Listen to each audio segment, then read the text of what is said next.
Dobrodošli u 74. izdanje emisije Beograd na prvom mestu. Ja sam Nataša Obračević, a i protekle nedelje u Beogradu je bilo dosta zanimljivih događaja. Mi smo samo neke od njih izdvojili za vas. U prostorijama Gradskog odbora Srpske napredne stranke u Beogradu prošle nedelje građani su imali mogućnost da ukažu na probleme sa kojima se suočavaju na teritoriji grada Beograda. Ova praksa biće nastavljena i u narednom periodu. I to svake srede od 12 do 16 časova.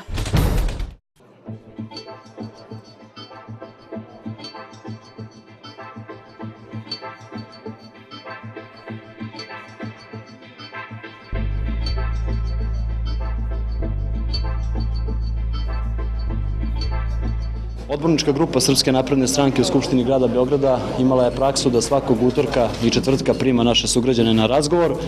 Razgovarali smo s njima o njihovim životnim problemima, onim sitnicama koje zaista i čine život na teritoriji grada Beograda i to ćemo raditi u buduće. Ono što smo mi uspeli kao odbornička grupa, mi smo reagovali veoma brzo i uputili apel gradu Beogradu da sve njihove probleme koje su od društvenog interesa rešavamo u što hitnije vreme i već smo, da slobodno kažemo, jedno 50% stvari, odnosno problema i rešili. Danas imamo jednu novu situaciju i meni je čast što je sa nama Zoran Babić, šef poslaničke grupe Srpske napredne stranke u Skupštini Srbije.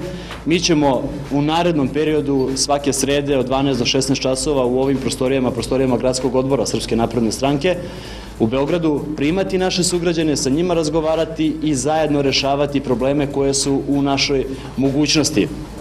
Zašto nam je važno što je tu poslanička grupa? Jer onda dobijamo i na snazi i na težini jednu snažnu podršku, jer poslanici zajedno na čelu sa Zoranom Babićem imaće veću težinu da određene probleme delegiramo ministarstvima, kako na republičkom nivou, a tako i na gradskom nivou, kako bismo zajedno pomogli i rešavali probleme onih zbog kojih smo ih i izabrani i dobili poverenje na prošlim izborima. Mislim da je ova sinergija između gradske skupštine, odnosno gradskih odbornika i narodnih poslanika dobra, zato što pred građane Srbije ne izlazimo sa rešenjem i sa odgovorom ne znam i ne umem.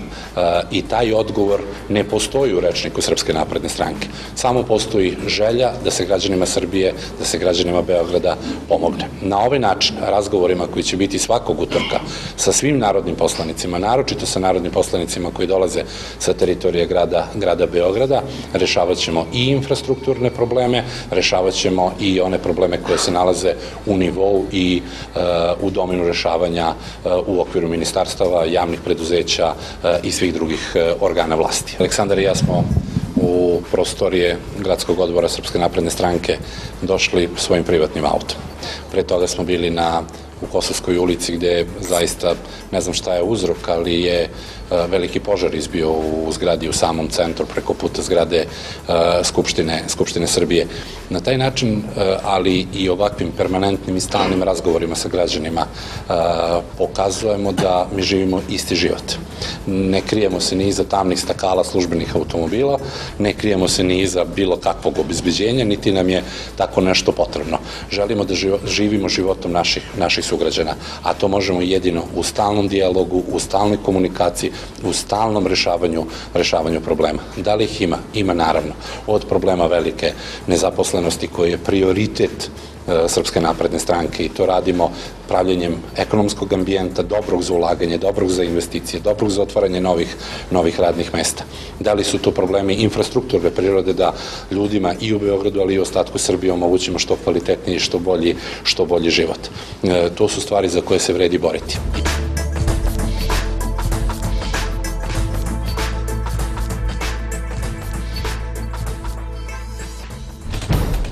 Ambasadorka Francuske u Srbiji, Christine Moreau, uručila je odlikovanje Legije časti u rangu komandira princu Aleksandru Karađorđeviću i to po ukazu francuskog predsjednika François Hollanda.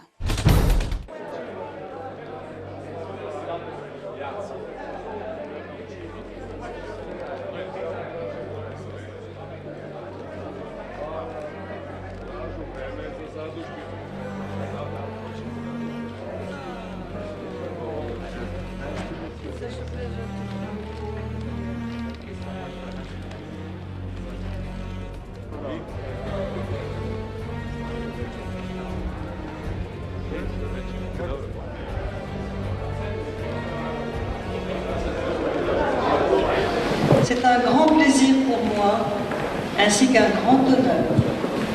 Veliko mi je zadovoljstvo, kao i velika čast, da vas ugostim večeras u ambasadi Francuske na dodeli ordena Legije časti u rangu komandira princu Aleksandru Karađorđeviću. Vaše kraljevsko visočanstvo, predsjednik Republike Francuske, je ovim odlikovanjem želeo da ukaže čast vašem dugogodišnjem delovanju za dobrobit vaše zemlje, koja je bliska srcu Francuzima. Vaša lična sudbina je htela da se rodite daleko od svoje zemlje 1945. godine u Londonu, gde je vaš otac, kralj Petar II. Karađorđević, kralj Jugoslavije, bio primoran na izgnanstvo od 1941. godine. Ipak, vi ste rođeni na jugoslovenskom tlu, jer je Ujedinjeno kraljevstvo učinilo elegantni gest da vašem ocu ustupi suverenitet nad apartmanom 212 u hotelu Klerić, u kome ste ugledali svetlost dana. Dame i gospodo, učesnici u ovoj ceremoniji, bogati lični i istorijski kontekst u koji se upisuje odluka predsjednika Republike, gospodina François Hollanda, da vam dodeli orden kome je Francuska tako privržena, orden Legije časti.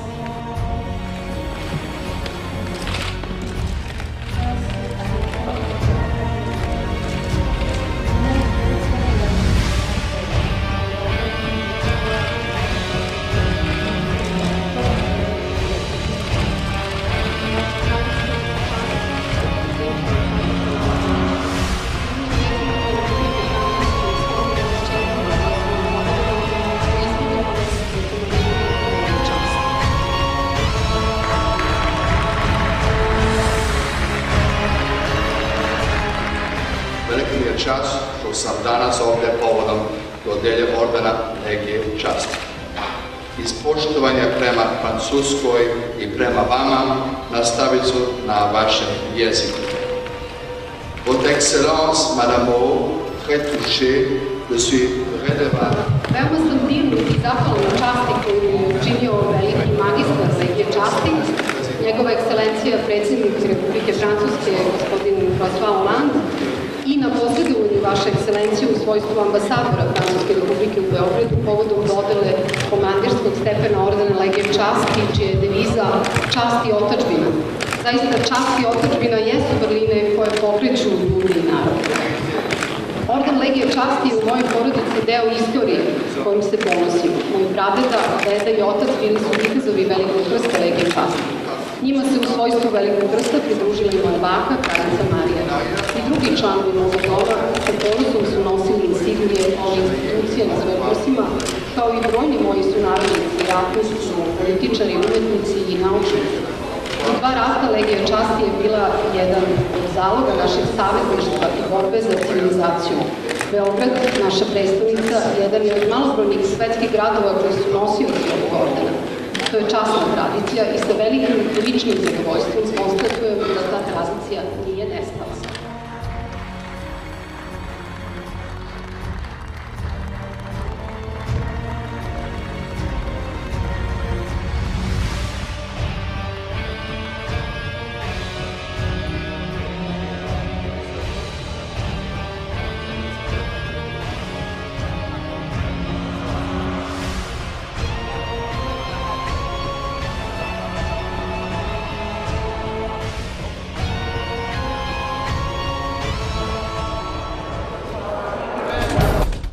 Dokle se stiglo sa izgradnjom najvećeg srpskog pravoslavnog hrama?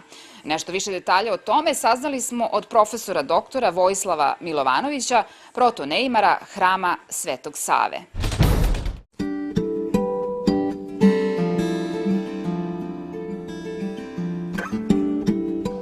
Hram se uvek gradi, hram nikad nije završen. Do sad su izvedeni mnogobrojni radovi. Prvo, do 2000. godine su izvedeni građevinski radovi, od 2000. godine do danas su izvedeni enterijerski radovi, eksterijerski radovi i uređenje Svetosavskog platoa i izgradnja parohijskog doma. Enterijerski radovi su još uvek u toku, najveći deo ih je završen, ali sledi najveća pozicija u gradnji hrama, to je izrada mozaika. Mozaik je jedna veoma krupna pozicija i veoma skupocena jer mozaik treba izraditi na površini od 1,5 hektara, znači 15.000 kvadratnih metara i Bogu hvala, dve države, Republika Srbija i Ruska federacija, su potpisale ugovor da će Ruska federacija donatorski uraditi mozaik. Ti radovi su praktično već počeli, međutim ovde se ne vide, jer su to pripremni radovi, znači izrada skica, studija i sve što sledi po redu, ali to se radi u Moskvi. Prve mozaičare mi možemo da očekujemo ovde na licu mesta, a to je onda već majstorski posao i to ide relativno brzo, možda za 1 godinu dana. Ali radovi na mozaiku teku. To nam je najvažnija pozicija u poslednjih 120 godina, jer ako se interijerom stvori molitveni ambijent, onda smo mi uspeli. Ako se ne stvori taj molitveni ambijent, onda sve ovo što smo radili i što je u građevinskom smislu bilo fascinantno, svi su dolazili sa svih strana sveta, divili se i tako dalje, to neće imati svoj nikakav značaj. Znači, ključna faza radova je pred nama. Ova podzemna etaža ima i svoju interesantnu istoriju. Ona je početa pre Drugog svetskog rata i jedan deo, takozvana stara kripta Patrijarha, sa 6 grobnih mesta je izgrađena pre Drugog svetskog rata.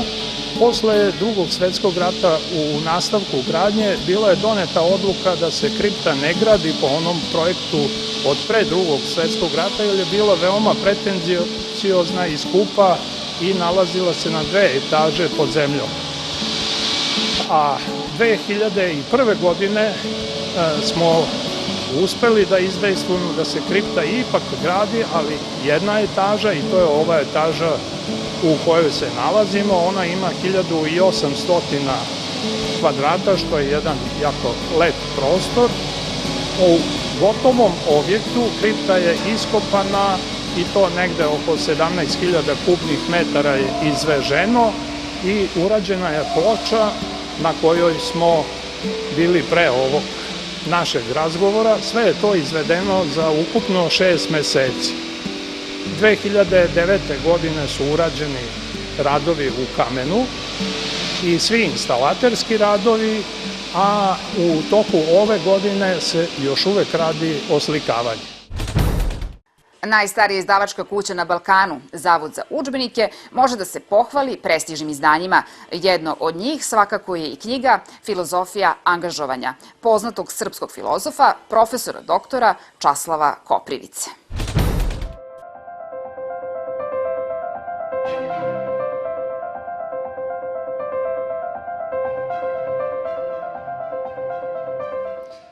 Ideja je prvobitno bila da se osvetli javno angažovanje intelektualaca i kod nas i u inostranstvu, ali tokom rada na projektu shvatio sam da je to manje zanimljiva tema, da je zanimljiva tema svakodnevno angažovanje svakoga od nas, bio potpuno nepoznat u javnosti ili ne.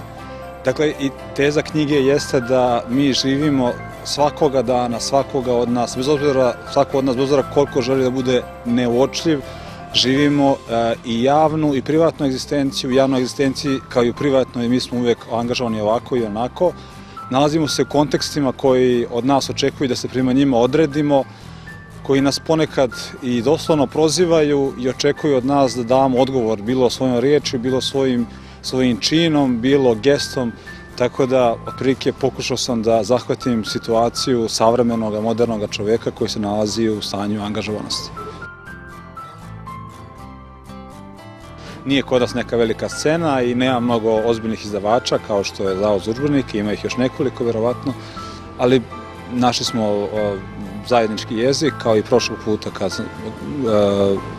pre 5 godina kad sam izdao prethodnu knjigu, tako da eto, saradnja sa Zavodom bila sasvim fina.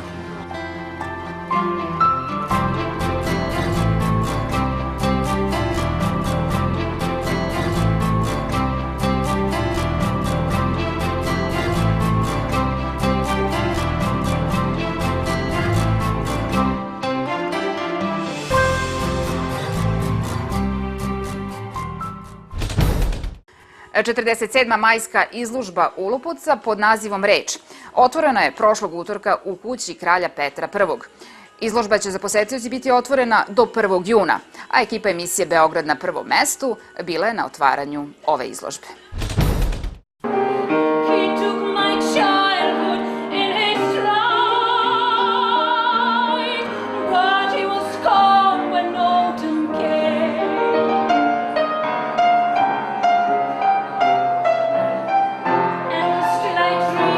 Ovo svečano otvaranje u kući kralja Petra deo našeg glavnog programa koji počinje danas.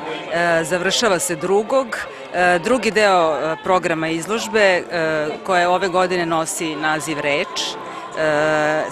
Biće u kući Đure Jakšića u Skadarliji i takođe vezan za temu. Cela majska izložba je postavljena u fantastičnom ambijentu kuće kralje Petra, koja je izuzetan ambijent upravo za ovakvu vrstu eksponiranja umetničkih dela, koja su neka vrsta posebnosti umetničkog stvaralaštva i koje pružaju upravo tu neku ekspresiju pune radosti i u ovakvom prostoru koje je u spoljnjem izražajnom delu sa figuralnim elementima, skulpturom, primenjenom umetnošću svih različitih aspekata i likovnim aspektima unutar prostora. Jedan deo izložbe su i radovi sa konkursa, pošto izložba tradicionalno otvara i konkurs za idejno rešenje, dizajnersko rešenje identiteta izložbe.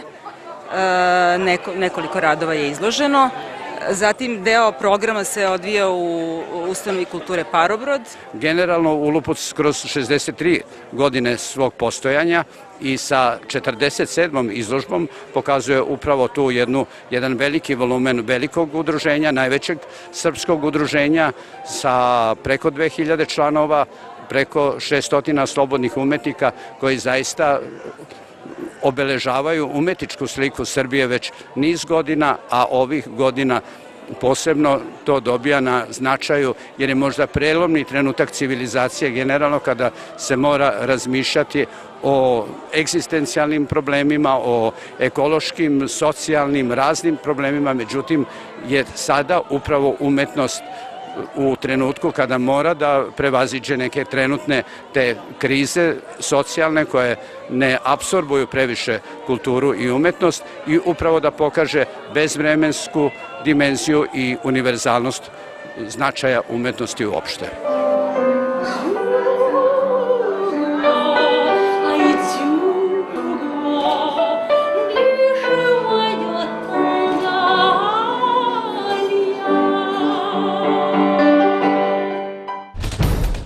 Jedan od najvažnijih segmenata za dobro i efikasno funkcionisanje svakog grada je kvalitetan prevoz.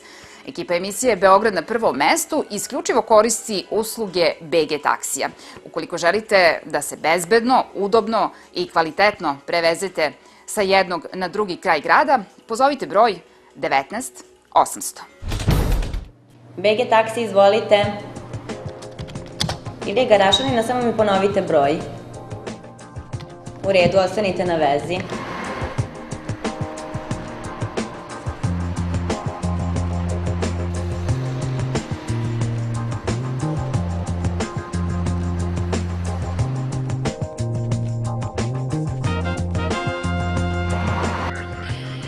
Ovo nije James Bond 007, ali je zato BG taksi 001. Dragan, je li tako? Dragan.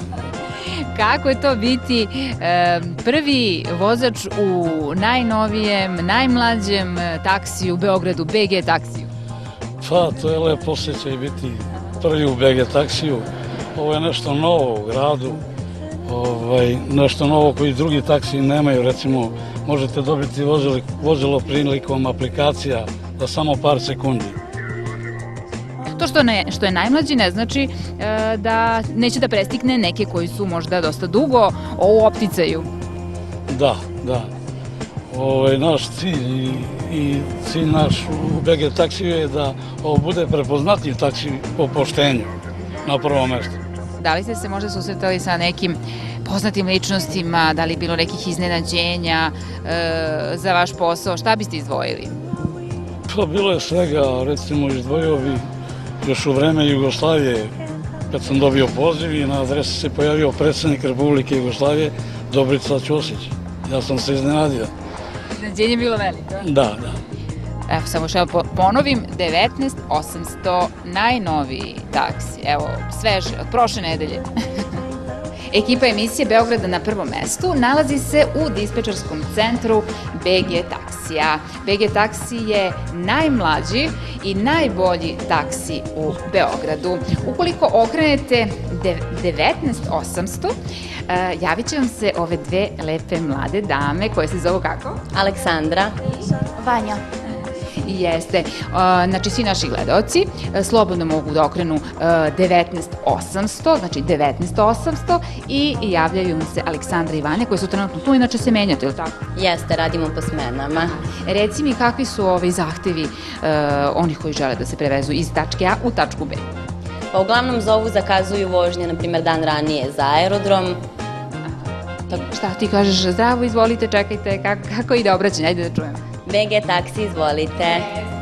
19.800. BG taksi 19.800. Vanja trenutno prati sva vozila gde se trenutno nalazi, ili tako? Tako je. Kao što vidite, ovo je mapa grada koja je podeljena po teritorijama.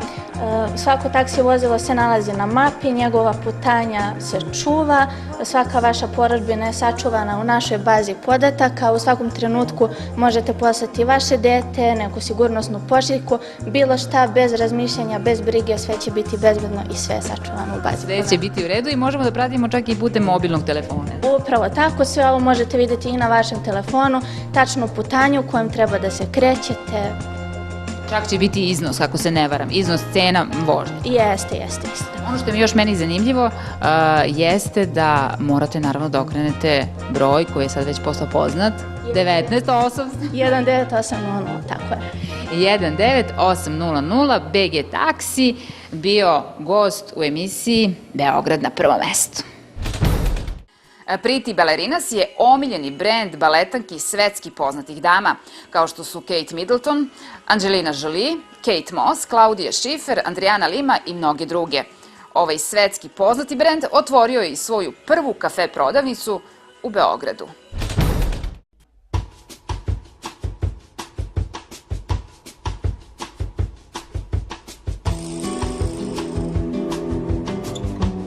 Hemos hecho bailarinas a mano en la isla mediterránea de Menorca desde el año 1918, casi 100 años.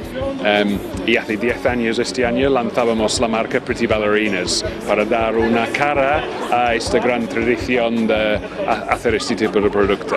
Y cada zapato tiene un nombre de un celebrity de los años 60 cuando se puso de moda la bailarina. Y la primera que renombrábamos fue una que se llamaba Audrey, porque Audrey Hepburn fue la que se puso la bailarina de moda, la primera mujer famosa que llevó plano para vestir.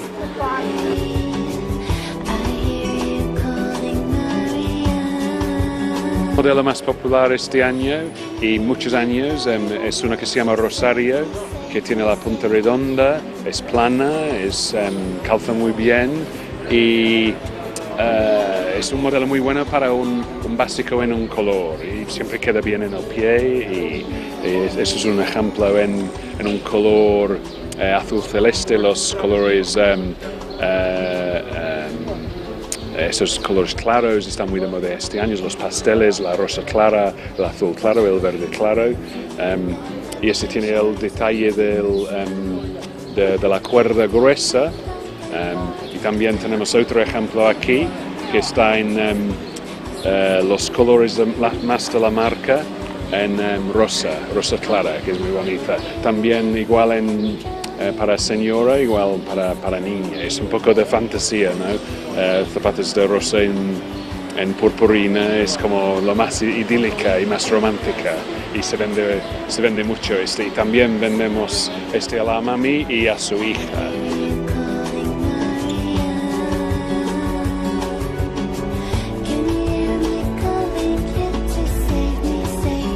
Lo primero es que creemos que Belgrado y que Serbia es un sitio con un enorme potencial y para nuestra marca y creemos que apostamos totalmente ahora mismo por esta ciudad. Y luego es muy importante porque Pretty Ballerinas ahora mismo lo que intentamos hacer es estar en las grandes capitales del mundo, en las grandes capitales de la moda, porque es allí donde están las mujeres que realmente necesitan un zapato plano por sus vidas, porque tienen familia, porque tienen que llevar a los niños, porque tienen trabajo. La marca de Pretty Ballerinas nació en 2005, hace 10 años, ahora justamente, y la lanzamos por internet. De aquellas todavía no era lanzar una marca por internet no era como ahora, ¿no? No era tan fácil. Y automáticamente encantó a las fashionistas de Londres, a las fashionistas de París, de Madrid, de un poco de toda Europa, y ahí fueron un poco nuestros comienzos, ¿no? Y ahora 10 años más tarde, después de todo ese lanzamiento, después de que celebrities como Kate Moss, como Claudia Schiffer, como Olivia Palermo lleven nuestras bailarinas, llegamos aquí a Belgrado con un nuevo concepto que es este concepto de cafetería eco Pretty Ballerinas. Y estamos muy orgullosos de estar aquí para lanzar nuestro nuevo concepto del Eco Café de Pretty Ballerinas en Belgrado. Estamos encantados y la tienda es buenísima y tenemos muchas ganas de pasar la presentación esta noche y ver la reacción de los clientes.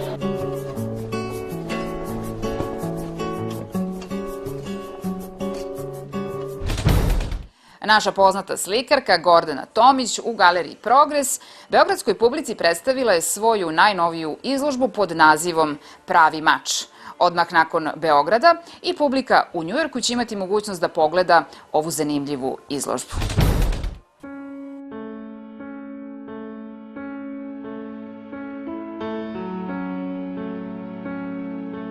Ja se osjećam jako lepo, mnogo sam srećna i dirnuta, iako je praksa na mojim izložbama da ulaz nije otvoren, već da na neki način ispoštujem prave poštovaoce umetnosti i one koji prate moj rad od početka.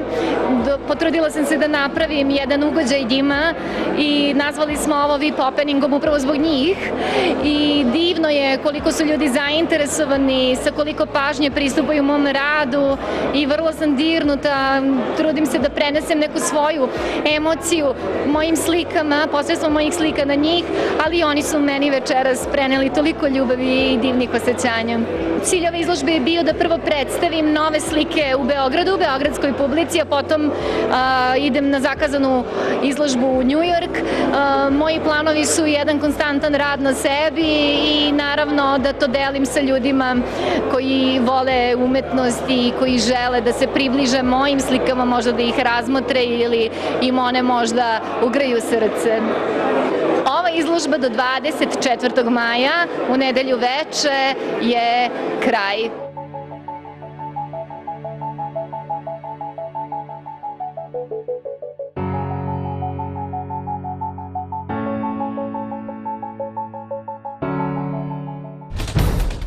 Pratili ste 74. izdanje emisije Beograd na prvom mestu. Budite sa nama i naredne nedelje.